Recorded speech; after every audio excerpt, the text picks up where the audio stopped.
Hello મારા વાલા વિદ્યાર્થી મિત્રો, મારું નામ છે નિતેશ જોગલ અને તમારું સ્વાગત છે એનજે ક્લાસીસ ગુજરાતીમાં. તો વિદ્યાર્થી મિત્રો, આજે આપણે જોવાનું છે ધોરણ 10 વિષય ગણિત અને તેનું ચેપ્ટર નંબર 12. અને ચેપ્ટર નંબર 12 ની અંદર આપણે જોઈ રહ્યા છીએ સ્વાધ્યાય 12.1 અને એનો દાખલા નંબર 6. અને આના બાકીના કોઈ પણ દાખલા તમે જોવા માંગતા હો અથવા તો કોઈ પણ ચેપ્ટરના તમે વિડીયો જોવા માંગતા હોય તો ચેનલ પર જઈ ત્યારબાદ તેના પ્લેલિસ્ટ ની અંદર જઈ અને જે કોઈ પણ ચેપ્ટરના તમે વિડીયો જોવા માંગતા હો તેના દરેકના વિડીયો તમને એની અંદર જોવા મળી જશે. તો એમાંથી દરેકના વિડીયો તમે જોઈ શકશો. અને આના માટે જોવું હોય તો તમે 12મા ચેપ્ટરના જે વિડીયોની અંદર જાશો એટલે 12મા ચેપ્ટરના દરેક વિડીયો તમને એની અંદર મળી જશે. આજે જોવાનું છે એનો દાખલા નંબર 6 કે જેની રકમ મને કંઈક આ પ્રકારે આપેલી છે કે દવાની એક કેપ્સ્યુલનો આકાર નળાકારની બંને બાજુએ અર્ધગોલક લગાડેલો હોય તે રીતનો છે. જુઓ આકૃતિ 12.10. કેપ્સ્યુલની લંબાઈ 14 મિલીમીટર, મીમી કીધું એટલે મિલીમીટર સમજવું, અને તેનો વ્યાસ 5 મિલીમીટર છે. તો કેપ્સ્યુલનું પૃષ્ઠફળ શોધો. પેલા તો જે એની અંદર આકૃતિ આપેલી છે ને એ આકૃતિ હું અહીંયા દોરી નાખું છું. તો કંઈક આ પ્રકારની એની અંદર આકૃતિ આપી છે જેની અંદર શું છે તમે સમજી લો કે આ એક શું છે નળાકાર છે, અહીંયા સુધી કોઈ એક નળાકાર છે અને અહીંયા એક અર્ધગોલક ફિટ કરેલો છે ને આ બાજુ એક અર્ધગોલક ફિટ કરેલો છે અને આનું મારે કુલ પૃષ્ઠફળ શોધવાનું છે. તો કુલ પૃષ્ઠફળ કેવી રીતના શોધવું તો જો સરખી રીતે ધ્યાન આપજો. આ મને શું આપેલું છે કે જે આ વર્તુળ બને છે એનું શું આપેલું છે વ્યાસ આપેલો છે. જેમ કે કેન્દ્રમાંથી પસાર થતું આ જે આખે માપ છે 5 મિલીમીટર આપ્યું છે એટલે મને વ્યાસ આપેલો છે. બરાબર, એટલે જો અહીંયા લખું તો વર્તુળનો વ્યાસ બરાબર મને આપેલો છે 5 મીમી અને એના ઉપરથી જો વર્તુળની ત્રિજ્યા r શોધવી હોય તો એ 5 કરતા કેટલી થશે અડધી, એટલે કે 5/2 મીમી થશે. આ શું થશે વર્તુળની ત્રિજ્યા.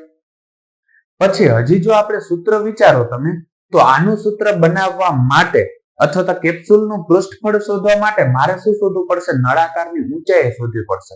નળાકારની ઊંચાઈ એટલે કે શું થશે કે અહીંથી કરી અને અહીંયા સુધીનું જે અંતર છે ને એ શું થશે નળાકારની ઊંચાઈ. અને એ અંતર કેવી રીતનું શોધવું કે જો એ અંતર શોધવા માટે અર્ધવર્તુળની ત્રિજ્યા અહીંથી કરીને અહીંયા સુધીનું અંતર કેટલું થશે કે 5/2 થશે.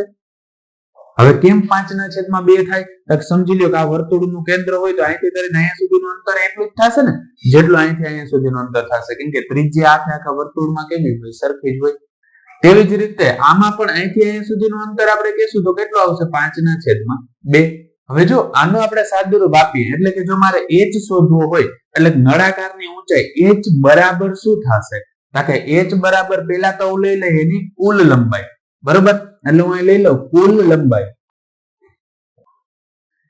-2 ગુણ્યા વર્તુળની ત્રિજ્યા. હવે 2 ગુણ્યા શા માટે કર્યું કે આની અંદર 2 અર્ધવર્તુળ બને છે એટલે એ વર્તુળની ત્રિજ્યા કયો કે અર્ધવર્તુળની ત્રિજ્યા કયો તોય હાલે. અહીંયા ધારો કે વર્તુળની ત્રિજ્યા છે એની જગ્યાએ અત્યારે હું લખી નાખું છું અર્ધવર્તુળની ત્રિજ્યા, કેમ કે આપણી પાસે 2 કેવા વર્તુળ છે અર્ધવર્તુળ. હવે જો આનું આપણે સાદુરૂપ આપીએ તો શું થશે કે કુલ લંબાઈ તો મને આપેલી છે 14 - 2 ગુણ્યા અર્ધવર્તુળની ત્રિજ્યા કેટલી છે કે 5/2 એટલે લખી નાખું 5/2. આમાં 2 ઉડી ગયા એટલે બરાબર શું આવે કે 14 - 5. હવે 14 માંથી 5 જાય તો કેટલા વધશે કે 9 વધે એટલે h બરાબર મને કેટલા મળે 9 મીમી મળે છે. આ h એટલે નળાકારની ઊંચાઈ મળી ગઈ કેટલી થાય છે 9 મીમી થાય છે. હવે ઊંચાઈ મળી ગઈ, હવે મારે કેપ્સ્યુલનું કુલ પૃષ્ઠફળ શોધવાનું છે એટલે એનું સૂત્ર હું અહીંયા બનાવું છું. કેપ્સ્યુલનું કુલ પૃષ્ઠફળ બરાબર કેપ્સ્યુલનું કુલ પૃષ્ઠફળ શોધવું હશે તો શું થશે કે એક કેપ્સ્યુલ છે એનો નળાકાર હશે, પેલા તો એની વક્ર સપાટી શોધવી પડશે એટલે સૌપ્રથમ હું અહીં લખીશ નળાકારની વક્ર સપાટીના ક્ષેત્રફળનું સૂત્ર. નળાકારની વક્ર સપાટીના ક્ષેત્રફળનું સૂત્ર છે 2πr(h) પ્લસ હજી એની અંદર શું એડ થાય છે કે એક અર્ધવર્તુળ અહીંયા એડ થાય છે ને એક અર્ધવર્તુળ આ બાજુ એડ થાય છે એટલે 2 ગુણ્યા અર્ધવર્તુળની વક્ર સપાટીનું ક્ષેત્રફળ. હવે અર્ધવર્તુળની વક્ર સપાટીનું ક્ષેત્રફળ શોધવું હોય તો એના માટે સૂત્ર શું છે કે 2πr² બરાબર, અર્ધવર્તુળ છે એટલે આવું વર્તુળ હોય ને, ખાલી વક્ર સપાટીનું ક્ષેત્રફળનું સૂત્ર તો શું છે? 2πr². હવે આની અંદર જોઈએ તો આમાંય 2πr આવે છે ને આમાંય 2πr આવે છે, એટલે આ બંનેમાંથી હું અહીંયા 2πr ને કોમન કાઢી શકું. તો અહીંયા શું વધે છે? તો કે h, અહીંયા પ્લસ હતા એટલે પ્લસ, અહીંયા 2 વધે છે એટલે 2, અને એક વખત r આમાંથી કોમન નીકળી ગયા, r નો વર્ગ હતો એમાંથી એક વખત r કોમન નીકળી ગયા, તો એક વખત વધ્યા એટલે હજી હું લખી નાખું છું r. હવે જો આનું આપણે આગળ સાદુરૂપ આપીએ તો શું થશે? 2 ગુણ્યા પાઈ ની જગ્યાએ કિંમત આપણે કંઈ પણ આપેલી નથી તો શું મૂકવાની? 22/7. એટલે પાઈ ની જગ્યાએ કિંમત મૂકી દઉં 22/7 ગુણ્યા r. r ની કિંમત આપણે ખબર છે કેટલી છે? 5/2. એટલે ત્યાં મૂકી દઈશું 5/2 કૌંસમાં h. h ની કિંમત આપણે કેટલી મેળવી છે? 9 પ્લસ 2 ગુણ્યા r ની કિંમત કેટલી છે? 5/2. એટલે ત્યાં મૂકી દો 5/2. હવે અહીંયા 2 ને 2 શું થઈ જશે? ઉડી જશે. અહીંયા 2 હતા ને અહીંયા 2 હતા, એ શું થઈ ગયા? ઉડી ગયા. તો અહીંયા શું મારી પાસે વધે છે? તો કે 22/5 એના છેદમાં કેટલા છે? 7 કૌંસમાં, અહીંયા 9 અને પ્લસ અહીંયા કેટલા છે? 5.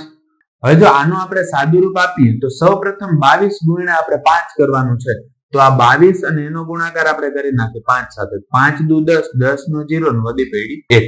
5 દુ 10 અને 1 કેટલા થશે? 11. એટલે અહીંયા કેટલા આવશે? તો કે 110 ભાગ્યા કેટલા છે? 7 અને ગુણ્યા અહીંયા 9 પ્લસ કેટલા કરવાના? 5 એટલે કેટલા થઈ જશે? 14 થઈ જશે. હવે જો આ કેટલા થાય? તો કે 7 દુ 14 થાય, એટલે વધે છે કેટલા? તો કે આ 110 અને એને ગુણ્યા છે 2. હવે જો આ 110 એને ગુણ્યા આપણે 2 કરીએ તો 2 નો ગુણાકાર 0 સાથે 0, 2 નો 1 સાથે ગુણાકાર 2, અને અહીંયા 2 એકુ કેટલા થશે? 2. એટલે બરાબર અહીંયા મને જવાબ કેટલો જોવા મળે? તો કે 220. અને માપ દરેક આપણે મિલીમીટરમાં આપ્યા હતા, એટલે કે મીમીમાં આપ્યા હતા, એટલે શું થશે? મીમીનો વર્ગ. એટલે આપણે છેલ્લે અહીંયા એક લાઈન લખીશું કે આમ કેપ્સ્યુલનું કુલ પૃષ્ઠફળ 220 મીમી વર્ગ થાય. અને આમાં હજી જો કોઈ પણ જગ્યાએ તમને કોઈ પણ પ્રકારનો પ્રશ્ન રહી જતો હોય તો કમેન્ટ સેક્શન ની અંદર કમેન્ટ કરીને જરૂરથી કહી દેજો. તો વિદ્યાર્થી મિત્રો, આજ માટે બસ એટલું જ. જો તમને અમારો આ વિડીયો પસંદ આવ્યો હોય તો વિડીયોને લાઈક કરીને ચેનલને સબસ્ક્રાઇબ કરવાનું ના ભૂલતા, કારણ કે જ્યારે તમે વિડીયોને લાઈક અને ચેનલને સબસ્ક્રાઇબ કરો છો ત્યારે અમને મોટિવેશન મળે છે અને આ જ પ્રકારના વિડીયો અમે તમારા માટે બનાવી શકીએ છીએ. ધન્યવાદ.